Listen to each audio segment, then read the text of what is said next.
भाई आज मैं अपने महागठबंधन के लोग, विशेषकर कांग्रेस के लोगों से कहना चाहता हूं, भाई इस समय तो मतदाता सूची सबके पास है ना, क्योंकि चुनाव के समय तो सबके पास आती है। और आपने अपने बूथों पे अपने एजेंटों को लगा के अथवा अपने कार्यकर्ताओं को लगा के सब चेक करवा लिया है ना, कि मतलब एक पे 22 जगहों पे तो किसी एक की फोटो तो नहीं लगी है, उंगली पे वो लगती है इंक, इसके बावजूद 10 लोगों ने वोट तो नहीं दिया है। अच्छा, 6 बजे के बाद भीड़ तो नहीं थी, इसका वीडियो बना लिया है कि नहीं? या 1 साल के बाद अचानक फिर कहीं बम फूटने की वो आएगी और फिर कहेंगे ओहो अब हम बता रहे हैं आपको। और नतीजे बदलने के लिए लोग बहुत यहाँ पर लालायित हैं। मुझे भी चाहिए बधाइयां लेने के लिए अच्छी बात है, लेकिन मुझे लगता है कि थोड़ा सा कॉशियस रहा जाए तो अच्छा रहेगा। सेकुलर अनसर्टेड में आप सभी का स्वागत है। आज की डिबेट होने वाली है बहुत ही धमाकेदार।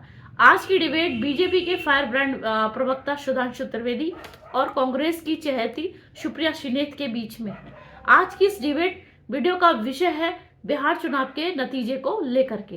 लेकिन उससे पहले आपने मेरे चैनल को सब्सक्राइब नहीं करा है फ्रेंड्स, तो सब्सक्राइब कर लीजिए, जिससे कि आने वाले वीडियो के नोटिफिकेशन आपको समय रहते मिल सके। चलिए शुरू करेंगे आज का डिबेट वीडियो। सुप्रिया जी, आपसे ही ये सवाल है, सीमांचल के इलाके में जो किशनगंज उसके आसपास का इलाका कांग्रेस पार्टी का गढ़, आपके लोकसभा के सांसद लगातार जीते हुए चले आ रहे हैं, वहां पर भी आप लोगों ने जाकर ताबड़तोड़ कैंपेन किया था, लेकिन सीमांचल जो कि मुस्लिम बहुल इलाका है वहां पर भी एनडीए महागठबंधन पर भारी है। चित्रा जी, मैं फिर से ये कहूंगी कि 2 राउंड ऑफ ईवीएम के बाद 2020 की गलती ना दोहराई जाए। मुझे ऐसा लगता है 12-1 बजे तक का इंतजार करिए। नतीजे बदलने के लिए लोग बहुत यहाँ पर लालायित हैं। मुझे भी चाहिए बधाइयां लेने के लिए अच्छी बात है, लेकिन मुझे लगता है कि थोड़ा सा कॉशियस रहा जाए तो अच्छा रहेगा। यहाँ पर कहा गया कि जंगल राज की बात, भाई 53,000 हत्याएं तो 17 साल में हो गई, तो जंगल राज तो ये भी है। तो जो बिहार में हो रहा है उस पर उसकी लीपापोती नहीं की जा सकती। और यहाँ पर कहां से आते हैं एसआईआर को बहुत तंज कसा जा रहा है। मैं फिर से एक बात कहूंगी, यहाँ पर बीजेपी के भी प्रवक्ता है, एनडीए के घटक दल के नेता यहाँ पर बैठे हैं। अगर बीजेपी के लोग, बीजेपी के पूर्वांचल प्रकोष्ठ के लोग जो हरियाणा में, दिल्ली में वोट डाल रहे हैं 6 महीने पहले, और फिर जाकर वो बिहार में वोट डाल रहे हैं, तो ये एक व्यक्ति एक वोट की धज्जियां अगर उड़ाई जा रही तो क्या कहा जाएगा? चुप रहा जाएगा। एक व्यक्ति एक वोट की धज्जियां उड़ा दी जाए, उस पर तंज भी कसने की बात यहाँ पे हो रही है। मुझे लगता है कि हमारा जो संवैधानिक ढांचा है इलेक्टोरल डेमोक्रेसी का, एक व्यक्ति एक वोट का, अगर उसका मखौल उड़ाया जाएगा तो बिल्कुल बोलना होगा। और मुझे लगता है एसआईआर बिल्कुल मुद्दा है। जिस आपादापी में किया गया, जिस तरह से वोट कटे, कैसे ये मुद्दा नहीं है? कैसे?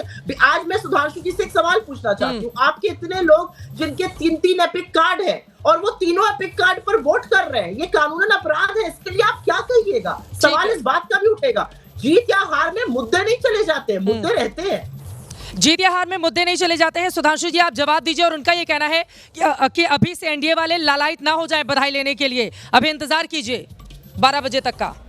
तो हम आपसे कह रहे हैं कि 1.5 घंटे के बाद जब पिक्चर स्थिर हो जाएगी, यानी पूरी संख्या स्थिर होकर दिखाई पड़ेगी, उस समय हमें विश्वास है कि जो दिख रहा उससे अधिक आएगा। मगर मैं एक बात विनम्रता से कहना चाहता हूं, भाई आज मैं अपने महागठबंधन के लोग, विशेषकर कांग्रेस के लोगों से कहना चाहता हूं, भाई इस समय तो मतदाता सूची सबके पास है ना, क्योंकि चुनाव के समय तो सबके पास आती है।